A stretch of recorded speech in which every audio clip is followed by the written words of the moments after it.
ನಮಸ್ಕಾರ. ಅಮಿತ್ ಶಾ ಮೇಘಾಲಯಕ್ಕೆ ಹೋಗಿದ್ರು. ಅಲ್ಲಿ ಸಮಸ್ಯೆ ಆದಾಗ, ಬೆಂಕಿ ಬಿದ್ದಾಗ ಅಂಥ ಸಮಯದಲ್ಲಿ ಹೋಗಲ್ಲ. ಗಲಭೆಗಳಾದಾಗ ಮಣಿಪುರಕ್ಕೆ ಹೋಗಲ್ಲ. ಇನ್ನೇನೋ ಸಮಸ್ಯೆ ಆದಾಗ ಹೋಗೋದಿಲ್ಲ. ಆದರೆ ಏನಾದರೂ ಒಂದು ಮೀಟಿಂಗು, ಅಲ್ಲಿ ಚೆನ್ನಾಗಿ ಜಾಲಿಯಾಗಿ ಓಡಾಡಬಹುದು, ಖುಷಿ ಖುಷಿಯಾಗಿ ಫೋಟೋ ತೆಗೆಸ್ಕೊಳ್ಬಹುದು ಅಂದರೆ ಓಡಾಡಿ ಹೋಗ್ತಾರೆ. ಸೊ ಮೇಘಾಲಯಕ್ಕೆ ಹೋಗಿದ್ರು. ಅಲ್ಲಿ ಹೋಗಿ ತಮ್ಮ ದೌಲತ್ತು, ಝೀರೋ ಟ್ರಾಫಿಕ್ ದೌಲತ್ತು, ಅದನ್ನು ಮಾಡಕ್ಕೆ ಹೋಗಿದ್ದಾರೆ. ಮೇಘಾಲಯ ಭಾರತದಲ್ಲಿಯೇ ಒಂದು ರೀತಿ ಟ್ರಾಫಿಕ್ ಫಾಲೋ ಮಾಡೋದ್ರಲ್ಲಿ ನಂಬರ್ ಒನ್. ಹೇಗೆ ಅಂತ ಆಮೇಲೆ ಹೇಳ್ತೀನಿ. ಅಲ್ಲಿ ಹೋಗಿ ಝೀರೋ ಟ್ರಾಫಿಕ್ ಮಾಡಿದ್ರೆ ಜನ ಸುಮ್ಮನೆ ಇರ್ತಾರ? ಜನ ಕೊಟ್ಟರು ಕಾಟ ಪೊಲೀಸರಿಗೆ. ಹಾರ್ನ್ ಪ್ರತಿಭಟನೆ, ಹಾರ್ನ್ ಹೊಡಿತಾನೆ ಇದ್ರು. ಕುಯ್ಯ ಕುಯ್ಯ ಕುಯ್ಯ ಕುಯ್ಯ, ಎಷ್ಟು ಗಾಡಿಗಳಿದ್ವೋ ಎಲ್ಲರೂ ಹೊಡಿಯಕ್ಕೆ ಶುರು ಮಾಡಿದ್ರು. ಪೊಲೀಸರಿಗೆ ಕಿವಿ ಕಿತ್ತೋಗಂಗೆ ಆಗ್ಬಿಡ್ತು. ಅರ್ಜೆಂಟ್ ಆಗಿ ಕಾಲ್ ಮಾಡಿ ಅಮಿತ್ ಶಾನ ಪಾಸ್ ಆಗೋಕೆ ಹೇಳಿದ್ರು. ಅಮಿತ್ ಶಾ ಒಂದು ರೀತಿ ಓಡಿ ಹೋದ ಹಾಗೆ ಆ ಹಾರನ್ಗಳ ನಡುವೆ ಸರಕ್ ಸರಕ್ ಅಂತ ಪಾಸ್ ಆಗ್ಬೇಕಾಯ್ತು. ಏನೇನಾಯ್ತು ಮೇಘಾಲಯದಲ್ಲಿ? ಈ ಹಾರ್ನ್ ಪ್ರತಿಭಟನೆ ಯಾವ ರೀತಿ ನಡೀತು ವಿವರಿಸುವ ಪ್ರಯತ್ನವನ್ನು ಮಾಡ್ತೇನೆ. ಸೊ ನಾನು ಆಗ್ಲೇ ಹೇಳ್ದಂಗೆ, ಮಣಿಪುರ ಹೊತ್ತಿ ಉರಿಬೇಕಾದ್ರೆ ಮೋದಿಗಾಗ್ಲಿ ಅಮಿತ್ ಶಾಗೋಗ್ಲಿ ಅಲ್ಲಿ ಹೋಗಬೇಕು, ಅಲ್ಲೊಂದಿನ ಉಳ್ಕೊಳ್ಬೇಕು, 2 ದಿನ ಇರಬೇಕು, ಆ ಗಲಭೆಗಳನ್ನ ಪರಿಶೀಲನೆ ಮಾಡಬೇಕು, ಶಾಂತ ಮಾಡಬೇಕು, ಶಾಂತಿ ಸ್ಥಾಪನೆಗೆ ಏನಾದ್ರು ಪ್ರಯತ್ನ ಮಾಡಬೇಕು ಅಂತದ್ದೇನು ತೋಚಿಲ್ಲ. ಅವಾಗೆಲ್ಲ ಫುಲ್ಲು ಆ ಕಡೆ ತಲೆ ಹಾಕದೇನೆ ಬರೀ election foreign trip, election foreign trip, ಇದರಲ್ಲಿ ಖುಷಿ ಪಡುವಂತಹ ಸರ್ಕಾರ ಇದು. ಆದರೆ ಮೇಘಾಲಯಕ್ಕೆ ಇವತ್ತು ಅಮಿತ್ ಶಾ ಹೋಗಿದ್ದಾರೆ. ಏನಕ್ಕೆ ಅಂದ್ರೆ ಅಲ್ಲೊಂದು meeting, North Eastern Council plenary meeting ಅಂತ, ಈಶಾನ್ಯ ರಾಜ್ಯಗಳಲ್ಲಿ ನಡೆಯುವಂತಹ ಏನೋ ಪ್ಲಾನಿಂಗ್ ಕುರಿತಾಗಿ ಒಂದು ಮೀಟಿಂಗ್ ಅಂದ್ರೆ ಆರಾಮ್ ಜಾಲಿ ಅಲ್ವಾ? ಯಾವ ತೊಂದರೆನೂ ಇರಲ್ಲ, ಯಾವ ಇದು ಇರಲ್ಲ, ಏನು ನೋಡ್ಬೇಕಾಗಿರಲ್ಲ, ಯಾರ್ದು ಅಹವಾಲು ಸ್ವೀಕರಿಸೋದಿರಲ್ಲ, ಸಮಸ್ಯೆ ಇರಲ್ಲ, ಎಂಥದ್ದಿರಲ್ಲ. ಎಲ್ಲ ಫೆಸಿಲಿಟಿಗಳು 7 ಸ್ಟಾರ್ ಲೆವೆಲ್ ಅಲ್ಲಿ ಇರ್ತವೆ. ಹೋದ, ಖುಷಿ ಖುಷಿಯಾಗಿದ್ದ, ಎಂಜಾಯ್ ಮಾಡ್ದ, ಬಂದ. ಸೊ ಅದೇ ರೀತಿ ಮೇಘಾಲಯಕ್ಕೆ ಹೋಗಿದ್ದಾರೆ. ಮೇಘಾಲಯಕ್ಕೆ ಹೋಗಿ ಈ ಝೀರೋ ಟ್ರಾಫಿಕ್ ತೆವಲ್ ಇದೆಯಲ್ಲ ರಾಜಕಾರಣಿಗಳಿಗೆ, ಎಲ್ಲ ಪಕ್ಷದವ್ರಿಗೂ ಇದೆ ಆ ತೆವಲು. ಇನ್ನು ಅಮಿತ್ ಶಾಗ್ ಇರಲ್ವಾ? ಅಮಿತ್ ಶಾಗ್ ಇದ್ದೇ ಇರುತ್ತೆ ದೌಲತ್ತು, ಝೀರೋ ಟ್ರಾಫಿಕ್. ಆದ್ರೆ ಸಮಸ್ಯೆ ಏನು ಗೊತ್ತಾ? ಝೀರೋ ಟ್ರಾಫಿಕ್ ಅನ್ನ 5 ನಿಮಿಷ 10 ನಿಮಿಷ ಮಾಡಿದ್ರೇನೆ ಜನ ಫುಲ್ ಟೆನ್ಷನ್ ಆಗ್ತಾರೆ. ಯಾಕಂದ್ರೆ ಅವ್ರವ್ರ ಕೆಲಸಗಳು ಅವ್ರವ್ರಿಗಿರುತ್ತೆ. ಆದ್ರೆ 1 ಅವರ್ ಸ್ಟಾಪ್ ಮಾಡ್ಬಿಟ್ರು. ಬೆಳಗ್ಗೆ 10ವರೆಗೆ ಸ್ಟಾಪ್ ಮಾಡಿದ್ರು, 11ವರೆ ಆದ್ರೂ ಏನು ಬಂದೇ ಇಲ್ಲ ಅಮಿತ್ ಶಾ. ಬಟ್ ರೋಡನ್ನು ಬಿಡ್ತಾ ಇಲ್ಲ, ಟ್ರಾಫಿಕ್ನ ಬಿಡ್ತಾ ಇಲ್ಲ. ಜನರು ರೊಚ್ಚಿಗೆದ್ಬಿಟ್ರು. ಮೇಘಾಲಯದ ಬಗ್ಗೆ ಒಂದು ವಿಶೇಷತೆ ಏನು ಅಂದ್ರೆ, ಇಡೀ ದೇಶದಲ್ಲಿ ಟ್ರಾಫಿಕ್ ಫಾಲೋ ಮಾಡೋದರಲ್ಲಿ ಮೇಘಾಲಯ ನಂಬರ್ 1.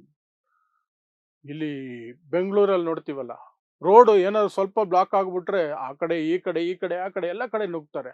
ಅಲ್ಲಿ ಲೇನ್ ಡಿಸಿಪ್ಲಿನ್ ಅನ್ನ ಅಮೆರಿಕ, ಯುರೋಪ್ ಆ ಲೆವೆಲ್ಗೆ ಫಾಲೋ ಮಾಡ್ತಾರೆ. ಪಕ್ಕದಲ್ಲಿ ರೋಡ್ ಪೂರ್ತಿ, ಅರ್ಧ ರೋಡ್ ಪೂರ್ತಿ ಖಾಲಿ ಇದ್ರು ಸಹ ಒಬ್ಬರೇ ಒಬ್ರು ಆ ರೋಡ್ ಆ ಕಡೆ ಗಾಡಿ ತಿರ್ಗಿಸಲ್ಲ. ಕಾರು ತಿರ್ಗಿಸಲ್ಲ, 2 ವೀಲರು ತಿರ್ಗಿಸಲ್ಲ, ಸೈಕಲ್ ತಿರ್ಗಿಸಲ್ಲ. ಸೈಕಲ್ ಅದು ಪೂರ್ತಿ ಖಾಲಿ ಇರುತ್ತೆ ಒಂದ್ ಸೈಡು. ಈ ಕಡೆ ಏನಿದೆಯೋ ಗೆರೆ ಇದೆಯೋ ಆ ಗೆರೆಯಲ್ಲೇ ನಿಂತಿರ್ತಾರೆ ಒಬ್ಬರಿಂದ ಒಬ್ರು.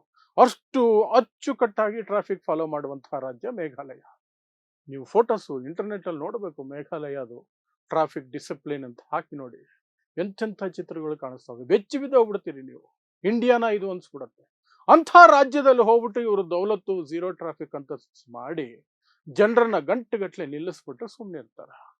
ಮೊದಲು ಪೊಲೀಸರಿಗೆ ಬಾಯಿ ಮಾತಲ್ಲಿ ಹೇಳೋ ಪ್ರಯತ್ನ ಮಾಡಿದ್ರು. ಏನ್ ಮಾಡ್ತಿದ್ದೀರಿ ನೀವು? 1 ಗಂಟೆಯಿಂದ ತಡೆದಿಟ್ಕೊಂಡಿದ್ದೀರಿ. ನಾವೇನ್ ಕೆಲ್ಸಕ್ಕೆ ಹೋಗೋದು ಬೇಡವಾ? ಕಾಲೇಜ್ಗೆ ಹೋಗೋದು ಬೇಡವಾ? ನಮ್ಗೇನ್ ಕೆಲಸ ಇರಲ್ವಾ? ಅಮಿತ್ ಶಾ ಬಂದ್ರೆ ಹೋಗ್ತಾರೆ, ಅದಕ್ಕೆ ಯಾಕೆ ಟ್ರಾಫಿಕ್ನ ಗಂಟೆಗಟ್ಟಲೆ ತಡೀತೀರಿ ಅಂತ ಮೊದಲು ಪ್ರತಿರೋಧ ಒಡ್ಡಿದ್ರು. ಪೊಲೀಸರು ಕೇಳಲ್ವಲ್ಲ, ಅದ್ರ ಜೊತೆ ಆರ್ಮಿನೂ ಹಾಕಿರ್ತಾರೆ. ಅಮಿತ್ ಶಾ ಬಂದಿರೋದಲ್ವರ, ದೇಶದ ಗೃಹ ಮಂತ್ರಿ, ಆರ್ಮಿನೂ ಹಾಕಿದ್ದಾರೆ. ಯಾರು ತಲೆ ಕೆಡ್ಸ್ಕೊಳ್ಳಿಲ್ಲ. ಅಲ್ಲಿದ್ದು ಜನರಲ್ಲಿ ಒಬ್ರು ಹಾರನ್ ಕಂಟಿನ್ಯೂಸ್ ಹೊಡಿಯೋಕೆ ಶುರು ಮಾಡಿದ್ರು.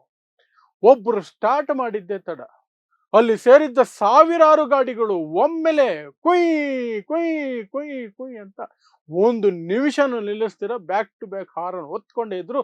ಅದು ಹಾರನ್ ಪ್ರತಿಭಟನೆ ಆಗೋಯ್ತು, ಹಾರನ್ ಪ್ರೊಟೆಸ್ಟ್ ಆಗೋಯ್ತು. ಅದು ಯಾವ ಮಟ್ಟಕ್ಕೆ ಅಂದ್ರೆ, ಯಾರೋ ವಾಕಿ ಟಾಕಿಯಲ್ಲಿ ಮತ್ತೆ ಅವ್ರಿಗಿರೋ ಕಮ್ಯುನಿಕೇಶನ್ ಅಲ್ಲಿ ಇನ್ಫಾರ್ಮ್ ಮಾಡಬೇಕಾಯ್ತು ಅಮಿತ್ ಶಾ ಕಾನ್ವಾಯ್ಗೆ ಅಥವಾ ಅವ್ರ ಬೆಂಗಾವಲಿಗೆ, ಬೇಗ ಪಾಸ್ ಆಗಿ ಜನ ರೊಚ್ಚಿಗೆ ಎದ್ಬಿಟ್ಟಿದ್ದಾರೆ ಅಂತ. ಆಗ ವಿಧಿ ಇಲ್ಲದೆ ಅಮಿತ್ ಶಾ ಮತ್ತು ಆ ಗ್ಯಾಂಗ್ ಪೂರ್ತಿ ಯಾರ್ಯಾರು ಅದರಲ್ಲಿ ಭಾಗಿಯಾಗಿದ್ರು ಆ ವೇಗವಾಗಿ ಹೋಗ್ಬೇಕಾಯ್ತು. ಅಮಿತ್ ಶಾ ಗಾಡಿ ಮತ್ತು ಅವರ ಬೆಂಗಾವಲು ಹೋಗ್ಬೇಕಾದ್ರೆ ಹಾರನ್ ನಿಲ್ಲಿಸ್ಲೇ ಇಲ್ಲ ಜನ. ಬ್ಯಾಕ್ ಟು ಬ್ಯಾಕ್ ಬಾರಿಸ್ತಾನೆ ಇದ್ರು, ಕೊಯ್ಯ ಕೊಯ್ಯ ಕೊಯ್ಯ ಕೊಯ್ಯ ಅಂತ ಕೊಯ್ ಅಂತ ಅದ್ರ ಮೇಲೆ ಕೈ, ಕಾರ್ ಹಾರ್ನ್ ಮೇಲೆ ಕೈ ಇಟ್ಕೊಂಡೇ ಇದ್ರೆ ಹೆಂಗಿರುತ್ತದು. 1-2 ಸಾವಿರಾರು ಗಾಡಿಗಳು ಬೇರೆ ವಿಧಿ ಓಡಿ ಹೋದಂಗೆ ಹೋಗಿದ್ದು ಅಮಿತ್ ಶಾ. ಆ ಕಿವಿಗೆ ಕಿತ್ತೋಗಿರುತ್ತೆ ಅಲ್ಲಿ ಪೊಲೀಸರಿಗೆ ಪಾಪ. ಬಟ್ ಬಿಟ್ಟಿಲ್ಲ ಜನ, ಪ್ರತಿಭಟನೆ ತೋರೋದು. ಯಾವ ಮಟ್ಟಕ್ಕೆ ಅಂದ್ರೆ ಪೊಲೀಸರು ಇಮಿಡಿಯೇಟ್ ಆಗಿ, ಅದು ಕೊನೆ ಗಾಡಿ ಪಾಸ್ ಆಗಿದ ತಕ್ಷಣ ಟ್ರಾಫಿಕ್ನ ಕ್ಲಿಯರ್ ಮಾಡಬೇಕಾಯ್ತು. ಟ್ರಾಫಿಕ್ ಕ್ಲಿಯರ್ ಮಾಡಲೇಬೇಕಾಯ್ತು. ಇಲ್ಲದೆ ಹೋದ್ರೆ ಅಲ್ಲಿ ಜನ ಪೂರ್ತಿ ಆ ಹಾರನ್ ಪ್ರತಿಭಟನೆ ಮೂಲಕನೇ ದೊಡ್ಡ ರೀತಿಯಾದಂತಹ ಪ್ರತಿರೋಧ ಒಡ್ಡುಬಿಟ್ಟಿದ್ರು. ಆಮೇಲೆ ಕ್ಲಿಯರ್ ಮಾಡಿದ್ರು, ಬೇಗ ಬೇಗ ಕ್ಲಿಯರ್ ಮಾಡಬೇಕಾಯ್ತು.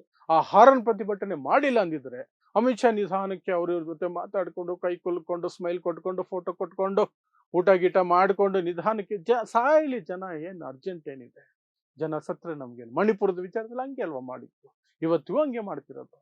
ಮಣಿಪುರದ ಕತೆ ಏನಾಗಿದೆ ಅಂತ ನಿಮಗೆ ಗೊತ್ತಿದೆ. ಇವ್ರು ಎಷ್ಟು ಮುತುವರ್ಜಿ ವಹಿಸಿ ಅಲ್ಲಿ ಹೋಗಿ ಏನೆಲ್ಲ ಮಾಡಿದ್ರು, ಇದೆಲ್ಲ ಗೊತ್ತಿದೆ. ಬಟ್ ಇವರು ಪ್ರತಿರೋಧಕ್ಕೆ ಅಮಿತ್ ಶಾ ಅರ್ಜೆಂಟ್ ಆಗಿ ಓಡೋಗ್ಬೇಕಾಯ್ತು. ಸೊ ಇದಿಷ್ಟು ಮೇಘಾಲಯದಿಂದ ಬಂದಂತಹ ವಿಶೇಷ ಸುದ್ದಿ.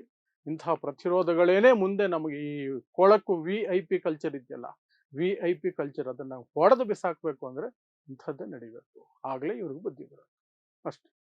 ಸೊ ಅಲ್ಲಿಂದ ಬಂದಿರುವಂತಹ ಸುದ್ದಿಯನ್ನು ವಿವರಿಸಿದ್ದೀವಿ. ಸೊ ನೋಡ್ತಾ ಇರಿ ಸಮಾಜಕ್ಕಾಗಿ ಕನ್ನಡ 1 ನ್ಯೂಸ್. ನಮಸ್ಕಾರ.